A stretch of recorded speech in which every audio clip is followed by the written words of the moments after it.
जय हिंद स्टूडेंट, उम्मीद करता हूं सभी स्वस्थ, मस्त, खुश और सुरक्षित होंगे। आज की वीडियो में डिस्कस करेंगे बहुत ही इंपॉर्टेंट टॉपिक्स पर, जिसमें सबसे पहले मुख्य सेविका केस को लेकर बच्चों के बहुत से क्वेश्चन से कल मेरे कम्युनिटी पोस्ट पर, उस पर हम बात करेंगे। इसके अलावा जेई सिविल पोस्ट बढ़ेगी कि नहीं, ये भी क्वेश्चन बच्चों द्वारा पूछा जा रहा है, इस पर भी अपडेट लेंगे। और जेई मैकेनिकल इलेक्ट्रिकल की भर्ती को लेकर भी एक बहुत बड़ी अपडेट आ रही है, उस पर भी अपडेट लेंगे। इसके अलावा ईएसओ, जेई और फॉरेस्ट गार्ड के रिजल्ट को लेकर भी डिस्कस किया जाएगा। और इसके अलावा जूनियर असिस्टेंट 1262 टाइपिंग को लेके और वीडियो फाइनल रिजल्ट को लेके भी अपडेट आ रही है, उस पर भी अपडेट लिया जाएगा। उससे पहले चैनल पे जो नए हैं, चैनल को लाइक सब्सक्राइब जरूर कीजिएगा। चलिए चलते हैं वीडियो की ओर। तो सबसे पहले बात कर लेते हैं मुख्य सेविका को लेके। देखिए, इस केस को लेके बच्चों के काफी क्वेश्चन है।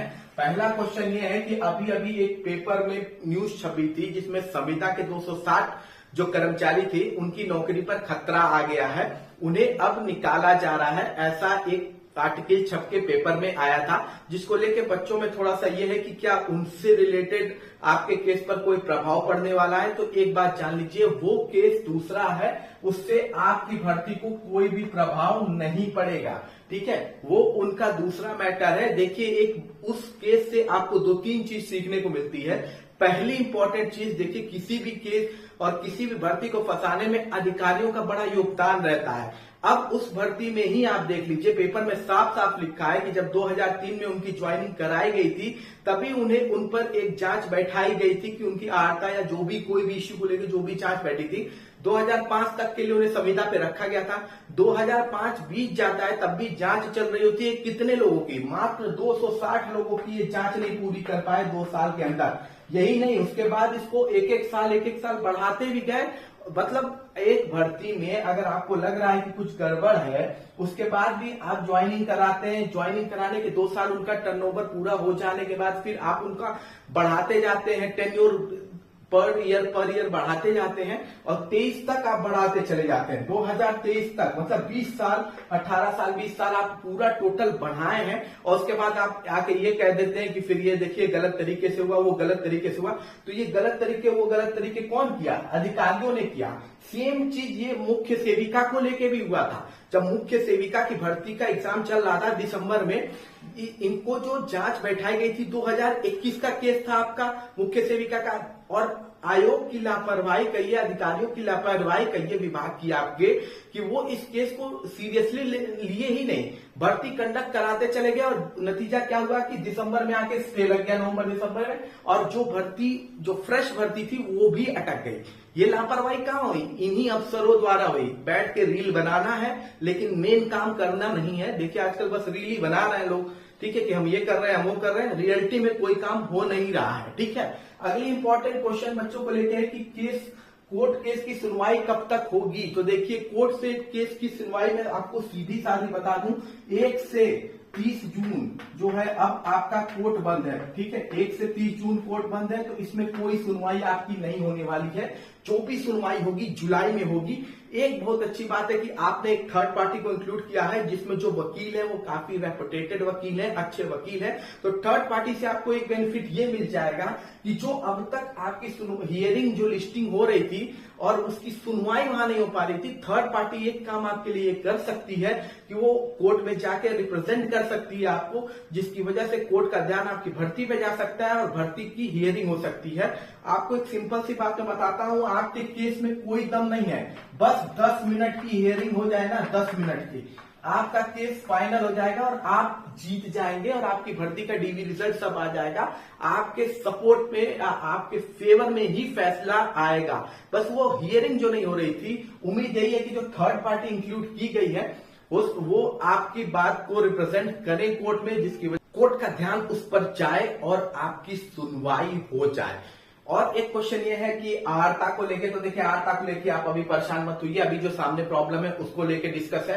कट ऑफ आपको पता है 50-55 प्लस में है, तो आप एकदम उम्मीद बनाए रखिए, आपका हो जाएगा, टेंशन लेने की बात नहीं है। जुलाई अगस्त तक आपकी डेट आएगी। अब हम बात कर लेते हैं अगली इंपॉर्टेंट अपडेट की, वो है जेई सिविल की पोस्ट को लेके बच्चों का क्वेश्चन है कि जूनियर इंजीनियर सिविल में क्या 1000 जो पद आए हैं, 1000 से 1200 पद हैं। जो अभी ऐड हो सकते हैं आपकी इस भर्ती में, लेकिन एक सिंपल सी बात है, इसके ऐड होने के चांसेस 50-50% है।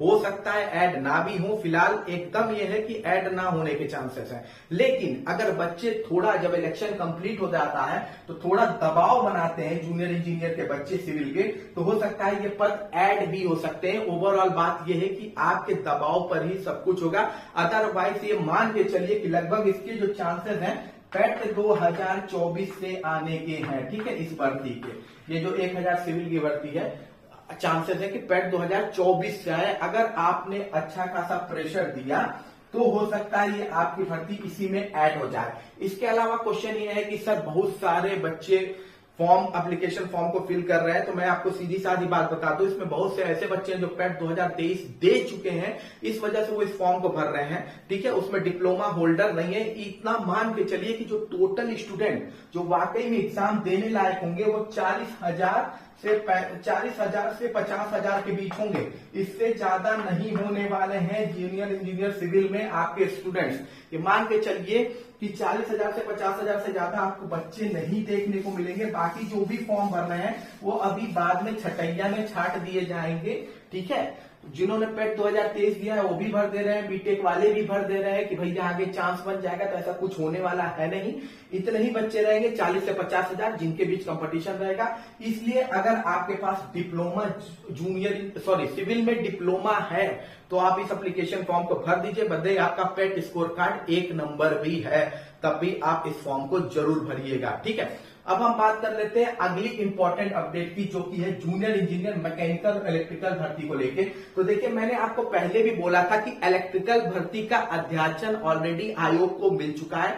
मैंने ये बात एक हफ्ता पहले ही आपको बता दी थी, और मैकेनिकल का भी कुछ अध्याचन मिला है। अब जो आरटीआई कुछ लोग डाले थे जिसमें रिपोर्ट कंडक्ट आई है, उस रिपोर्ट के अनुसार जो इलेक्ट्रिकल में आपका अध्याचन मिला हुआ है वो लगभग मान के चलिए जो इलेक्ट्रिकल में है वो 162 सीटों में अध्याचन मिला हुआ है, और जो मैकेनिकल में है, मतलब मैकेनिकल इंजीनियरिंग में कितना अध्याचन मिला है, कितने सीटों पे, 142 सीटों में अध्याचन मिला हुआ है। तो ये टोटल आयोग के पास इस समय पोस्ट है, और ये भर्ती आपकी टेट 2023 से ही आएगी। जून जुलाई के बीच आपको इसका नोटिफिकेशन देखने को मिल जाएगा। कल इलेक्शन का रिजल्ट आने वाला है, कल के बाद सारे आयोग एक्टिव हो जाएंगे, अपने काम तेजी से करेंगे, और उम्मीद है कि यूपी SSSC भी अपना काम तेजी से करेगा। जून जुलाई में आपको ये भर्ती देखने को मिल सकती है इलेक्ट्रिकल और मैकेनिकल की। पेट 2023 से ही आने वाली है, और ये दोनों भर्ती साथ आएगी, क्योंकि इसमें ज्यादा सीटें नहीं है, तो ये दोनों भर्ती साथ ही आएगी, ठीक है। अब हम बात कर लेते हैं अगली इंपॉर्टेंट अपडेट को लेके। तो अगली जो इंपॉर्टेंट अपडेट है वो आपकी ASO JEE 2018 और फॉरेस्ट गार्ड रिजल्ट को लेके है। तो देखिए, ये रिजल्ट आपका जून में ही देखने को मिलेगा, जून में ही देखने को मिल जाएगा, ठीक। आपका 2-3 वीक ऑफ जून से रिजल्ट आना शुरू होगा। ASO और JEE में से कोई पहले आएगा, उसके बाद आपका फॉरेस्ट गार्ड का रिजल्ट आएगा जो मेडिकल का रिजल्ट है। और जब फॉरेस्ट गार्ड के मेडिकल का रिजल्ट आ जाएगा तो जुलाई के आसपास आपको इसकी डीबी की डेट भी देखने को मिल जाएगी, डीबी कंडक्ट भी हो जाएगा। और जुलाई में जब फॉरेस्ट गार्ड का डीबी कंडक्ट हो जाएगा, उसके जस्ट बाद ही जो अगली डीबी लगेगी वो आपकी यूपी SSSC ITI इंस्ट्रक्टर की डीबी होगी, ये जान लीजिए। तो ये दोनों डीबी आसपास ही कंडक्ट होगी, जुलाई के पास कंडक्ट होगी, और जून में आपको ये 3 रिजल्ट देखने को मिल जाएगा। और उम्मीद यही है कि ये 15 जून के पास देखने को मिल जाए, 15 जून के पास आपको हो सकता है इसका रिजल्ट देखने को मिल जाए। अब हम बात कर लेते हैं अगली अपडेट की। तो अगली अपडेट है वीडियो के फाइनल रिजल्ट को लेके। तो देखिए, वीडियो की पहला क्वेश्चन ये है कि सेकेंड लिस्ट आएगी कि नहीं आएगी। तो अब एकदम चांसेस नहीं है कि आपकी सेकेंड लिस्ट आएगी। वीडियो में डीबी स्किप अभियान टोटली फेल हो गया, जो लेखपाल में कामयाब हुआ था वीडियो में फेल हो गया। उसके कई रीजन है। पहला तो लेखपाल का रिजल्ट अटक जाना एक बड़ा रीजन हो गया। दूसरा, बहुत से बच्चे हैं जो वीडियो में ज्यादा इंटरेस्टेड, उन्हें लगता है वो ज्यादा बेहतरीन जॉब है, इस वजह से उन्होंने डीबी स्किप नहीं की। नतीजा 90 to 95% अटेंडेंस ऑलरेडी रहा है, तो चांसेस एकदम भी नहीं है कि आपकी सेकेंड लिस्ट आ पाएगी। हाँ, अब ये है कि इनका फाइनल रिजल्ट कब तक आ जाएगा। तो ये मान के चलिए कि वीडियो का जो फाइनल रिजल्ट होगा वो आपका आएगा जुलाई के लास्ट वीक, ठीक है। जुलाई के लास्ट वीक में या अगस्त के प्रथम वीक में, ठीक है, अगस्त के फर्स्ट वीक में या जुलाई के लास्ट वीक में आपको इसका रिजल्ट देखने को मिल सकता है। ठीक है, बहुत लंबी भर्ती खींच चुकी है, 8 साल 6 साल लगभग इस भर्ती को हो गया है। तो आई होप यहाँ पे आपको इसकी फाइनल रिजल्ट देखने को मिल जाए। अब हम बात कर लेते हैं जूनियर असिस्टेंट 1262 टाइपिंग को लेके भी बड़ा क्वेश्चन है।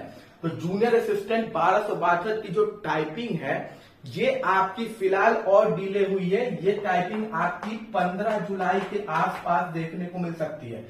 15 जुलाई के आसपास यानी जुलाई के 2nd या 3rd वीक में आपको जूनियर असिस्टेंट की टाइपिंग देखने को मिलेगी।